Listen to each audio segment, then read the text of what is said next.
Hi, my beautiful Scorpio. Welcome to Jupiter. I'm XLVIjoon. I'm here to read your energies and see what's looming in your subconscious. We're seeking light, divination, and clarity. Let's begin. I hope you're doing well, Scorpio. We're going to draw an angel guide oracle card. What's the message? What's the message for my beautiful Scorpio? No. That's your message. No. Great. So there's a lot of clarity coming your way, Scorpio. You might have been in a situation where you've been too busy or distracted to look at, the things that you need looking at. They've been kind of like subconsciously, they're just sitting there and you think they'll go away, but obviously Scorpio knows better. You don't like being in this harsh energy, but you can be. So Scorpio, very, very, once you make up your mind, you make up your mind. And this could be a situation where you didn't want to really step into that because, you wanted to give it, you wanted to give it your best shot. But it's the Eight of Cups. Okay. So you are showing up as the Empress, Scorpio. You are really vibrating high. You are probably looking absolutely smashing, stunning, beautiful. And you know your worth. You know your worth. You know you're ready to receive. You put in the journey. Sorry, we're just getting too many cards. Yeah, there's a lot going on, Scorpio. I definitely think you've had a lot going on, and a lot going on. The cards keep just shooting out. Okay, so I'm going to take the clear ones that come out to focus in. Okay, focus might have been quite difficult for you lately, but the Empress knows what she needs to do. She is fully divinely guided in every way, and that's why she's the Empress. Okay, so you have become the Empress because you know when to go, when to stay, what to do, what not to do, and you follow your intuition fully. It's not a nice energy to be in, and you will do it if you have to. You will walk away if you have to, but it's not like the Queen of Swords. The Queen of Swords is very comfortable in that energy, which is crowning you. So the universe is saying, fine, okay, you want to receive, you just want everything to be lusciously lovely, but sometimes you also know you're going to have to prune. And the Queen of Swords, the energy that is crowning you is this no energy, this cutting it and culling. It's really like this culling, and you are best served in that energy. What's supporting you is the Knight of Cups. There is somebody here who is actually offering you love. So it's not just a message or whatever. It's a bit of a fluffy one, but there is a love offer here, and this love offer is something that is supporting you. This could be one or two things. One is that you are now you're walking away from a situation that is not.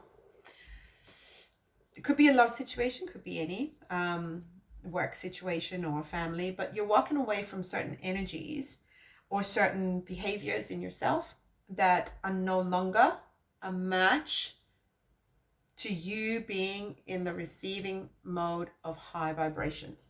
So anything that's, low vibrational, you're dropping. In the past, Two of Pentacles in the reverse. So you already dropped some priorities that you were juggling, and in order to be in this Empress mode, so you already had to drop something that wasn't prioritizing you, or you weren't willing to prioritize, so this juggling act was not serving you. And by being in this Empress mode, but really strongly focused on the Queen of Swords element of the Empress, you know, where the Empress has to protect what she's rightfully harvested, the outcome is the Devil in reverse. This is toxic patterns, our own addictions, our own, and it could just be negative thought patterns, doesn't have to be full-blown crack, you know, but this is, you know, these are thought patterns. These are things that don't serve you. You know how much it took, how the healing, the confidence, the self-esteem, all of that, the worthiness to come into the Empress mode is a journey of completion. Oh, this is a divine feminine, and you don't have to be masculine or feminine to be in that energy, but to be in the receiving mode. And the Devil is, you know, the shackles that hold us back, and in the reverse, we're removing those shackles. So you are really moving through that intuition, and a no does not upset you. You're not bothered, you're not worried about having to say no. If your intuition is telling you it's a no, it's a no. That's kind of the energy that you're in. So it hurt to sacrifice something. You had to sacrifice. The Eight of Cups is a card of sacrifice. You don't just move towards your Nine of Cups. You walk away. You walk away from a cup. You walk away from emotions. You walk away from a situation that has you in high emotions. Of course, it hurts. It hurts this little human heart. But what you gain is spiritual enlightenment. And what you gain is access to unlimited, unconditional, everlasting, forever love, guidance, intuition, support. And this is where we're all heading. And you've been able to withstand some of these emotionally difficult situations in order to move ahead and move forward in that energy. But what's beautiful as well is that you're releasing. It could be that, you know, you had to release a person, because usually, you know, the Eight of Cups suggests that, you know, we're walking away from something emotional, and the Queen of Swords here, it's like a divorcee card. So, you know, I am seeing the Knight of Cups. You might have actually, you know, you might have actually walked away from this Knight of Cups, you know, only because he might just be a fluffy, lovely guy who loves you, or woman who loves you, or, you know, they might have enough adoration for you, but the Empress brings it all, and the Empress knows she deserves it all. And the Knight is never ever going to be able to give the Empress what she needs. So you might have just realized by looking at this beautiful love offer that you'll hold out. You don't want to start love with someone who is not as evolved as you.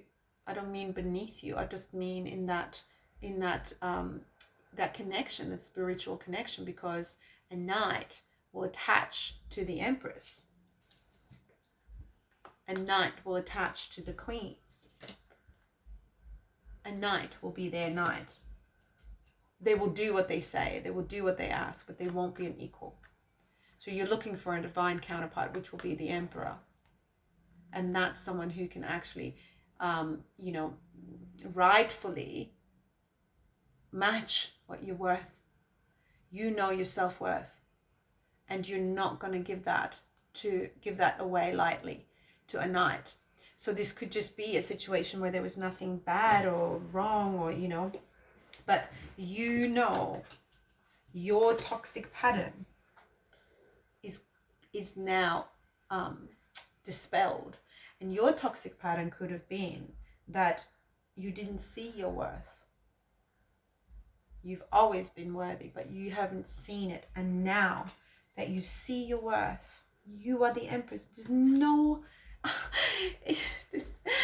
There's no higher ground, right? You're in your divine feminine existence. Now, as the divine feminine, you don't want to waste yourself anymore. No more pearls before swine. So actually, no is the strongest of all messages to you, is that you now know that no is actually one of the best things you can do for yourself. Say no. You don't have to accept a knight's offer. No matter how lovely it is, he's probably cute, he's lovely, he's getting you flowers, you know, you know he's available and stuff like that. But it would be cruel of you. It would lead to divorce, because you won't, it's not sustainable. It's not sustainable. A knight does not become an emperor by being with the empress. And if they do so, they're shortcutting the spiritual journey that they have to be on. And you're realizing that what a spiritual journey that was for you, and that you can't just take someone with you. You meet them on your journey. And that's why no is a key word for you. And you know, you gotta walk away from this need to be with someone who is beneath you and who can't see your worth, because they just can't see. They're not at your level. They're not at your wavelength. And you rise above spiritually, not to be dragged down anymore. Release that. You are free, and you see that. So your best advice is one that you're already taking and doing. Just be reassured through this reading that it is the way to go. You do not give your love away to a knight and waste years that ends in divorce, where you're going to have to cut it out sooner or later. You use this wisdom now to protect yourself as the Empress, protect your harvest, and when the Emperor comes, this is how you're attracting your divine counterpart that is on a level that is a match. And when you're a match, that feels totally different. So enjoy this beautiful journey. Oh, Scorpio, I'm so happy for you. I hope it resonated for my beautiful Scorpio sun, moon, rising. And thank you for the cross watches as well, for all your likes and subscribes. You really support me, and I appreciate it. Take it as it comes.